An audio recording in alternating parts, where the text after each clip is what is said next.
Bonsoir à tous. On commence par le bilan choc du narcotrafic en Côte d'Or. Le procureur de Dijon a dressé les chiffres de l'année 2025 aujourd'hui. 20 millions d'euros de drogue et 2 millions d'euros d'avoirs criminels saisis. Malgré 500 interpellations, l'année a été endeuillée par 3 règlements de compte mortels. La préfecture interdit tout rassemblement automobile non autorisé et l'usage d'artifices jusqu'à lundi matin.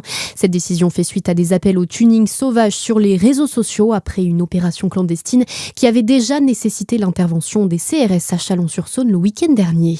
Le ton monte après l'annonce de la suppression de 185 postes d'enseignants dans l'académie de Dijon pour la rentrée 2026. La députée Catherine Hervieux dénonce un abandon de l'ambition éducative, tandis que les syndicats s'inquiètent de voir la carte scolaire définitive ne sortir qu'après les élections municipales de mars.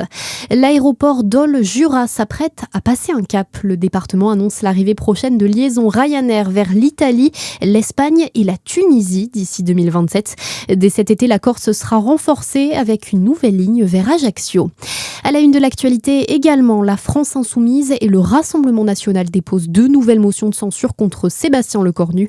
Le Premier ministre a activé le 49.3 pour valider le projet de budget sans passer par le vote.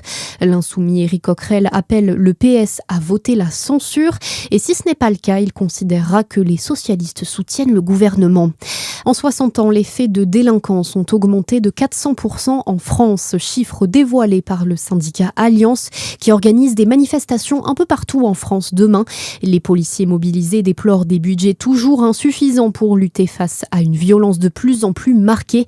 Écoutez le délégué du syndicat Alliance Police Nationale, Johan Marat. La police nationale n'a pas les moyens de pouvoir travailler. Quand vous voyez l'état des commissariats aujourd'hui, l'état de nos véhicules, malheureusement, on n'arrive plus à répondre à cette violence, à cette hyper-violence. On a 6000 policiers l'année dernière qui se sont fait agresser sur des actions de police parce qu'ils sont policiers.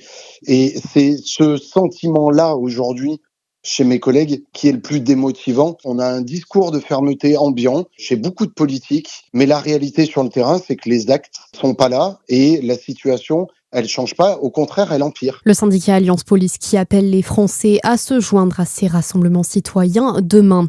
Le tennis avec cette performance à l'Open d'Australie. À 38 ans, Novak Djokovic élimine le double tenant du titre Yannick Sinner. Le Serbe retrouvera donc Carlos Alcaraz en finale dimanche. Enfin, la science régionale à l'honneur. Le nom de Marie-Louise Paris sera gravé en mars 2027 sur la Tour Eiffel. Née à Besançon et fondatrice de l'école polytechnique féminine, cette pionnière de l'ingénierie rejoint ainsi le cercle très fermé des 72 femmes scientifiques qui orneront désormais le premier étage du monument le plus célèbre du monde. À suivre votre météo sur Fréquence Plus.